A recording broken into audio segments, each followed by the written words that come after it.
What's going on, guys? Welcome to the A-side for January 2019. First A-side of the year.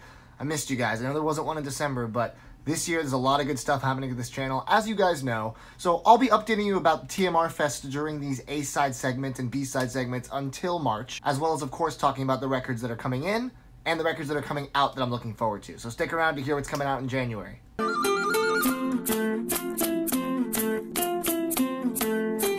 Alright, let's start off with the albums. So there's 3 coming out this month that have piqued my interest. The start of the year usually isn't that strong, but there's a couple ones that are definitely worth checking out. The first being James Blake, Assume Form. Blake's been pretty silent since The Color of Anything, which was his last album that was absolutely beautiful and breathtaking, and I got to see him on the tour and it was lovely.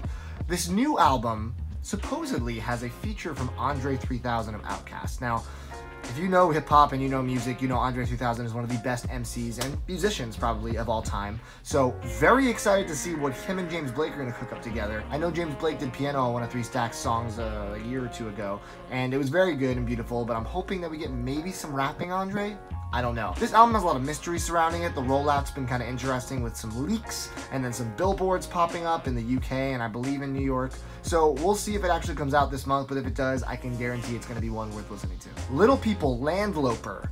So Mickey Mouse Operation was their first album, and it was very good trip hop that was underrated, under the radar, and the record was kind of hard to find. They did a repress of it last year, and I managed to grab the repress, which is awesome.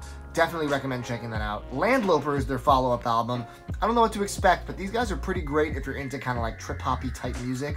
Definitely worth putting on your radar, and I hope that it lives up to the first. And then Kaitlyn Aurelia Smith is putting out Tides, Music for Meditation and Yoga.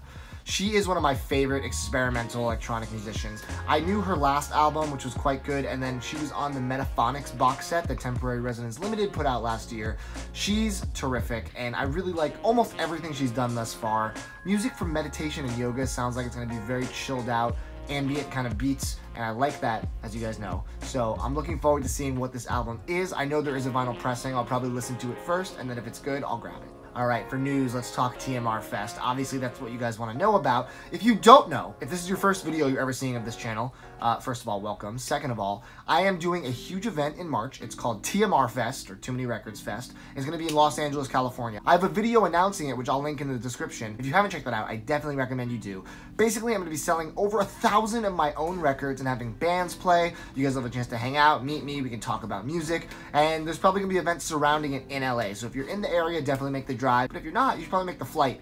And I'm going to announce more information about the date, hopefully in the next week or so. I'm really trying to lock in the venue by the end of this week. So fingers crossed this all comes together as I'm hoping. There's also a Facebook group where you can stay up to date with everything that I'm doing with the event. And you can also propose ideas or ask questions. So I'll link to all that in the description. Looking forward to more information about that soon. And albums coming in, I have a whole bunch. I'm going to be showing off the soundtrack to The Man from Mowax, which is an awesome documentary about James Lavelle, who's the king of underground electronic music. I mean, he works with DJ Shadow, he's an uncle, he's worked with Tom York, he's been all over the place, and he is a true legend. And the soundtrack for this film obviously reflects that with the list of songs that are just unbelievable. So there is a wax pressing, I'm going to show it off, and probably give one away. So make sure you stick around for the B-side this month. Also, a slew of Brian Eno reissues happened.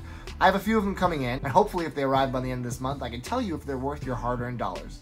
They probably will be.